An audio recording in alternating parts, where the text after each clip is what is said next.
What's going on, guys? Welcome back to my YouTube channel. It's raining right now.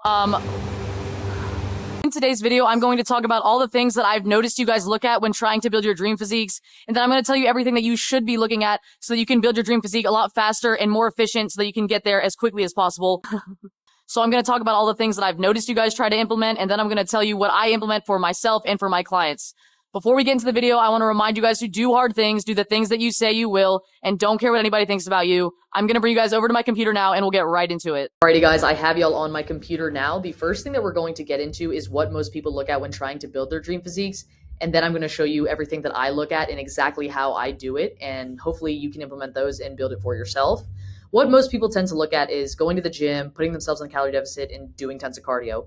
Sometimes it's only 2 of 3. Sometimes it's one of the 3 things. Sometimes it's all 3. But usually it doesn't go any further than this. Sometimes it can, but still, I've talked to a lot of people recently, and I've noticed that usually this is to the extent, like the gym, they'll show up, but they don't really have any structure. They don't have a plan. They're not very intentional.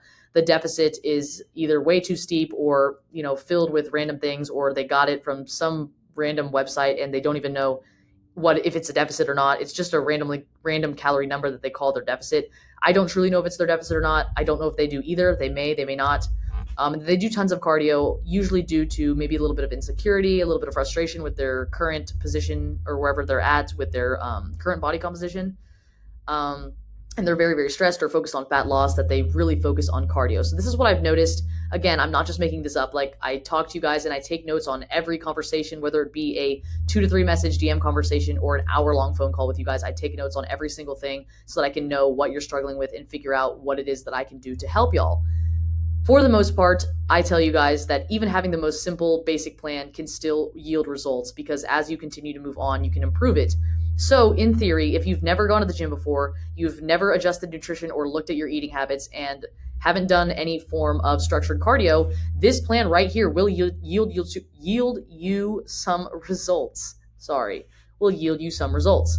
So with that being said, eventually you're going to hit a plateau for a few reasons here. This is so broad and lacking structure that when you do hit a plateau, you're not really going to know where to go, because these don't have many options or metrics to change, right?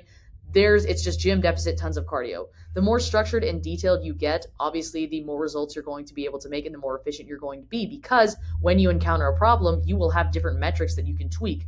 The more detail you have, the more you have your finger on the pulse, kind of. You can figure out where the problem is. When it's so broad like this, it could be a million different reasons that you're not making progress in the gym.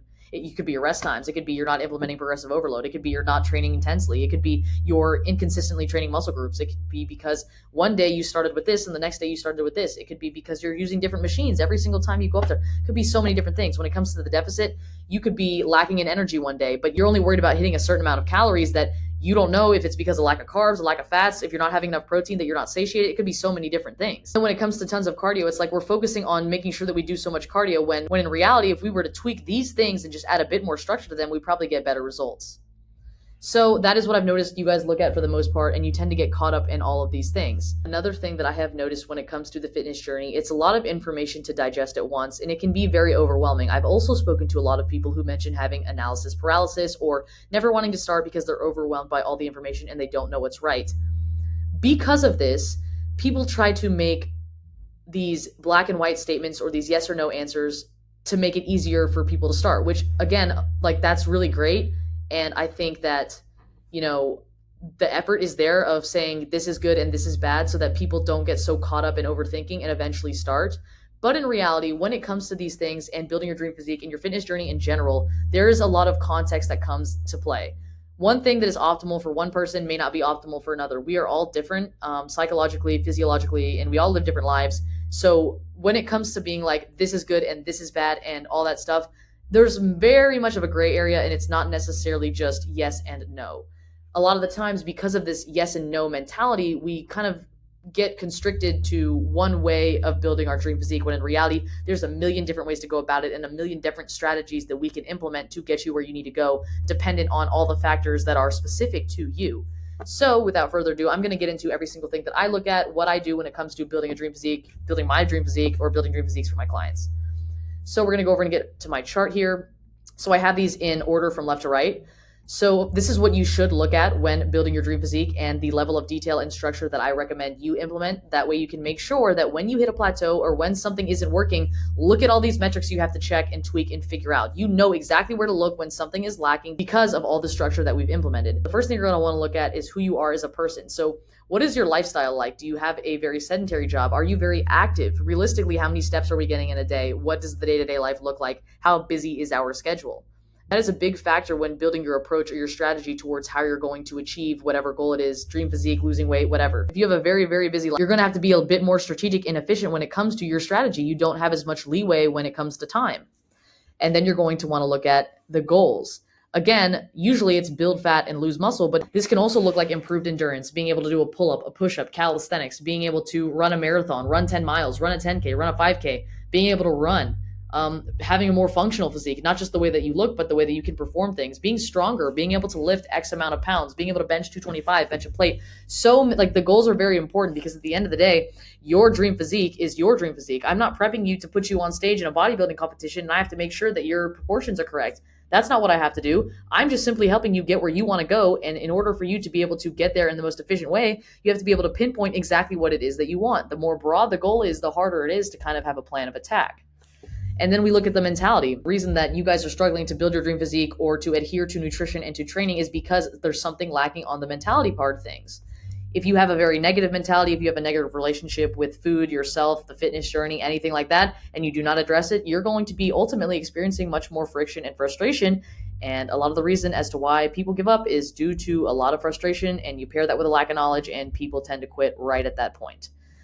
When you have a negative mentality and you're constantly battling against it, on top of actually having to do the work of the fitness journey, it's going to be very inefficient. And I mean, I wouldn't be surprised if you were to give up. And honestly, I would understand it because really it's difficult. And then we look at your habits. A lot of the times, the current situation we're in that we're complaining about is habits that have been compounding over years, if not your whole life. You need to sit there and look at what your habits are. And a lot of those negative habits stem from negative emotions that we don't want to face. And we form those negative habits because we're trying to comfort ourselves in the moment. So those negative habits can look like binging, doom scrolling, skipping the gym, really any form of self-sabotage or any habits that we use to kind of comfort ourselves instead of facing an emotion that may be uncomfortable. If we are going to go on this journey and consistently fight those negative habits, I promise you're going to experience more frustration and more friction, and it'll lead to you being inefficient. And the number one reason as to why people give up is because of that inefficiency. And then we'll look at your current body composition. A lot of the times we try to put ourselves into this cookie cutter plan based on what we saw someone else do, when in reality, did you even assess if you guys have the same body composition? Just because you guys are the same height and weight doesn't mean that you have the same body fat relative to the muscle mass. It could be completely different. Your current body composition is a big factor when you begin planning your approach to achieve your dream physique or your dream body. After we look at all the different aspects of the person themselves, then we can go over and look at the actual practical implementation of things. So yes, those things that I mentioned, training and nutrition and all that stuff, but again, look at how much detail we go into so we can make sure that we are making progress and not going there and doing all this work and putting in all this effort and not getting the results. So the first thing that we can look at is training. So when it comes to training, okay, cardio. Again, this journey is already hard enough. You don't need to do cardio that you don't like. I see a lot of us try to make this journey unnecessarily hard because we have this grind mentality. Pick the cardio that you like, whatever it may be, whether it be riding a bike, walking wherever, fucking swimming, whatever it is, program what you like so you're more likely to adhere to it. Cardio is not going to be fun or enjoyable every single time, but you might as well pick a form that you like because, I mean, it's not going to be easy. When it comes to training, we look at intensity. Guys, if you're going to go to the gym, you might as well make the time fucking count. Don't go there and pick up a weight that isn't challenging you, and don't get complacent and keep picking up the same weight every single time. Be intentional with every single thing that you do so that every second that you spend doing something counts towards your goals. And then we'll look at structure, making sure that we're implementing structure. When we follow the same routine and we get to the same machines and we do the same thing day in and day out, our efforts can compound on top of each other and eventually yield us the results. Also, we can make sure that we're building muscle because every single thing that we can keep the same is the same. We keep the routine the same. We keep the exercises the same. We keep the order of them the same. We keep the freaking rest times the same. That way we know when there's an increase in weight, reps, or better form, we can almost guarantee it's due to muscle growth and not for any other factors changing. And then working on efficiency. We want to make sure that our training is as efficient as possible, because the last thing that you want to do on this journey is waste time, because 99% of the time you guys give up because you're impatient. What efficiency looks like is, rather than trying to do every single thing under the sun and do way too much because you don't know what to do, coming up with a structured plan where you're methodical about it and you plan out what you're going to do, why you're going to do it, and how it's improving your physique. A lot of the times when we don't know what to do, we try to do too much because we can't choose, because we don't know what's right and what's wrong. Okay, after that, we're going to go ahead and get into nutrition. A lot of the times we go as far as the deficit and that's it, but we fill that deficit with whatever the hell.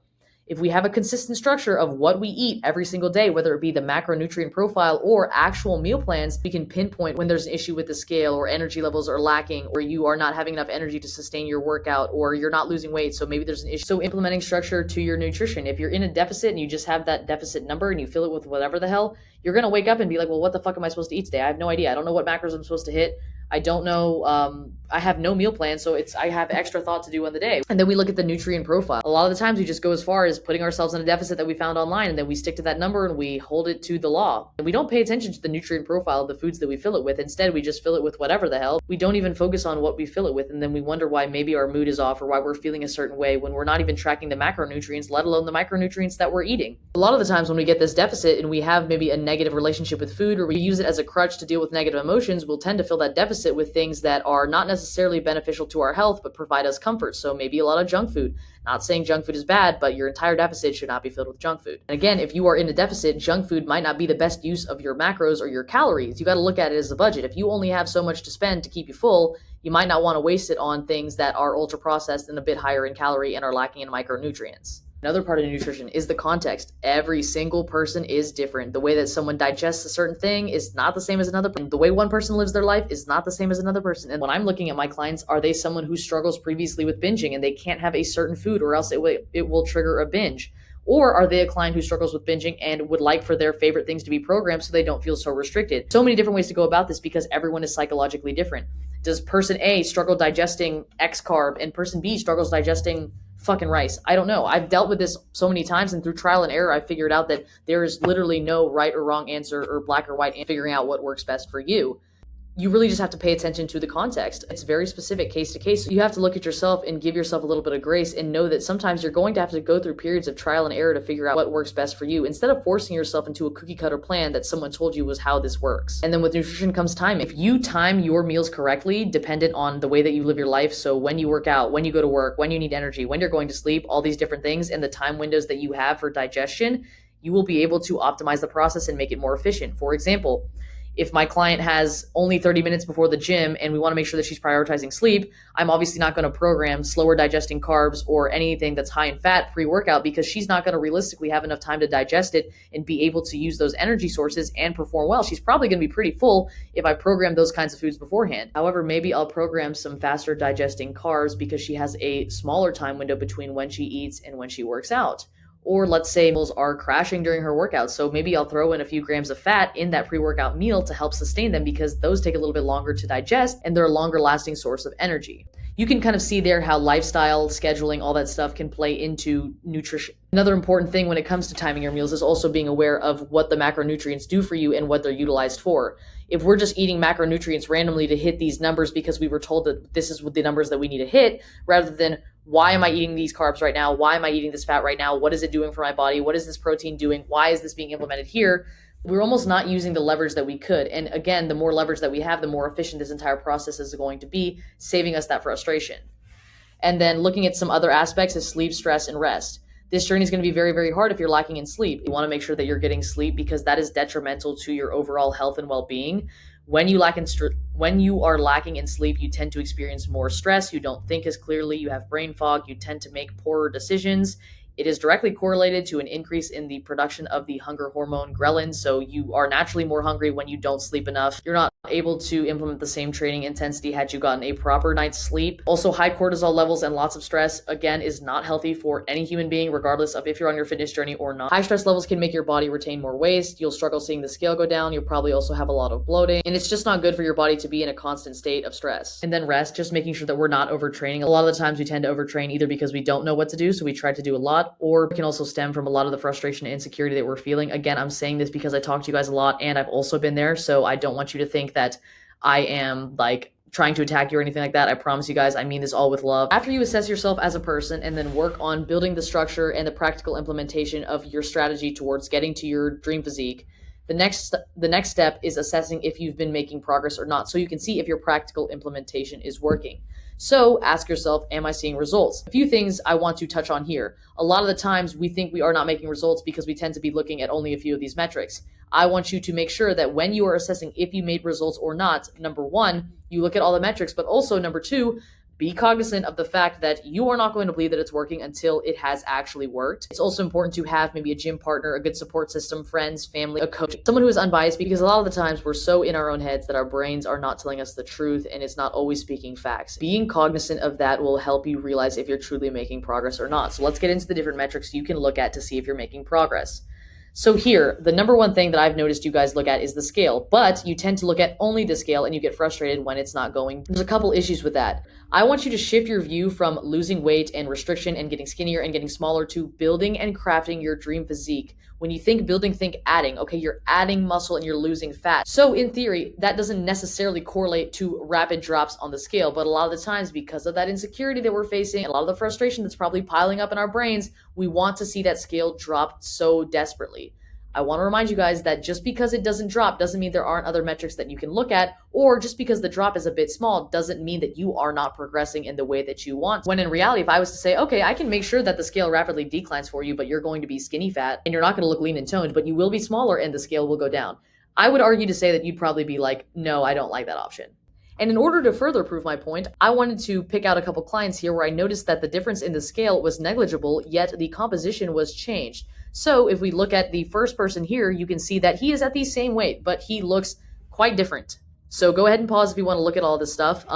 Here, this is the greatest difference we have, which is 11 pounds, but body composition is different. And as well as over here, he is 4 pounds down, but the body composition is different. This is because there was an addition of muscle while losing the fat. It wasn't just us focused on making sure the scale was going down. If the scale isn't going down, but composition is improving, then you are making progress. This is why I always recommend taking progress photos. I make all my clients submit check-ins so that I can sit there and look at the facts of if they are improving or not. So there's no guesswork. Oh, I think you're making progress, or oh, text me some pictures. No, submit the pictures on the software so that I can compare all of the metrics that I'm tracking on you and make sure that they are improving. And I pay attention to every single detail because I want this process to be as efficient as possible. If we don't take progress photos and we just eyeball it in the mirror, that body dysmorphia will kick in because inevitably you will develop that when you are in this journey at one point or another, especially if you're experiencing frustration and any insecurities. You're going to develop that. So if you take progress photos and you pair that with the scale, you will be able to get a better gauge of if you're making progress or not, rather than just guessing and hoping that you are. The next thing you can look at is if your clothes fit different. Not necessarily seeing the changes on the scale, but your clothes fit different, it means that your body composition is changing. We can also look at performance. If your weights are going up every single week and you have structure implemented within your workouts, you are getting stronger. One of my favorite things to look at is their mentality. My favorite part of building dream physiques is not seeing their physique change, but seeing their mentality change. I start seeing things change in terms of their level of discipline, their consistency, their self-talk, all that kind of stuff, their outlook, all that. Their perspective, all those kinds of things. And when I see that change, it's almost like a full circle moment for me because that is usually when we start seeing a lot of progress in the physiques because your physique is a reflection of the mentality. So I kind of want to highlight a little bit of a couple of those factors here. Like I mentioned, if performance is better, my big win of the week was again moving up weight in a lot of my exercises. There you go. That's progress right there. But again, if you're just looking at the scale or maybe the way that you look in the mirror, you wouldn't consider this metric right here and you may experience frustration. But had you looked here and seen that you were getting stronger, you would have had a bit of positive reinforcement and you could consider this a win. And then when looking at the mentality side of things, I would consider this a win. My biggest win of the week was having a decent leg day after I wanted nothing more than skip. Because of this mentality shift and this increase in discipline and consistency, we are now going to be operating more efficiently and see more results. So this is considered a win as well. Another one here, win of the week was doing cardio even when I felt unmotivated. So showing up for yourself even when you didn't fucking want to, because again, this is going to correlate to more results. Here's another intangible win. I felt so much more confident in my own body, which is the greatest thing that I could ask for. When these changes in their perspective became apparent, I was seeing much more results on the physique side of things. If we ask ourselves if we're making results and we address all those different metrics and the answer is still no, then we go back to the drawing board of practical implementation. But notice how we have so many metrics that we can figure out right here and see what is affecting the progress. Because we track everything, we can almost pinpoint exactly where the issue is and why it's not working. Whereas if we were to just simply be just randomly doing training, nutrition, and other, there could be a bunch of different things down here that aren't working, but we wouldn't know because we're not tracking any of it, which is why I implement so much structure and attention to detail when it comes to building dream physiques, because the more efficient you are, the more likely you are to stick with it and get there faster. Half of this shit is a mental battle, but so many people only focus on the practical application or the training, cardio, and nutrition, when 9 times out of 10, you won't be able to adhere to those things if you don't look at the mental side. I promise you guys, if you implement even 1/3 of this chart, you will see some results. I make these videos based on what younger me needed to hear, and younger me did not pay attention to the psychological side of building your dream physique. Had I paid attention to that, I would have made progress a lot faster because I would have been able to adhere to my training and nutrition. I've struggled a lot with discipline, consistency, binge eating, struggles with my eating habits, my relationship with food, my relationship with the scale, my relationship with myself, all those kinds of things. I have been on both ends of the spectrum when it comes to either being overweight due to binging or putting myself in an insane deficit and doing way too much training because I never faced the psychological side of the dream physique or the negative issues that I had going on with my mentality. If you want to work with me one-to-one to build your dream physique, I will leave the application in the description of this video. If you want to see more of me daily or message me directly, I will link my Instagram in the description as well. I love you guys so much. Remember to do hard things, be confident, don't care what anyone says about you. I know I come off very matter of fact and I will give it to you straight, but I promise you guys, I mean this all with love. I genuinely want to encourage you. And sometimes meaning something with love means saying things that may be hard to hear, and encouraging you requires me to put my coaching hat on and tell you what you need to hear. With that being said, I love you guys. Thank you guys so much for watching. I will see you in the next one.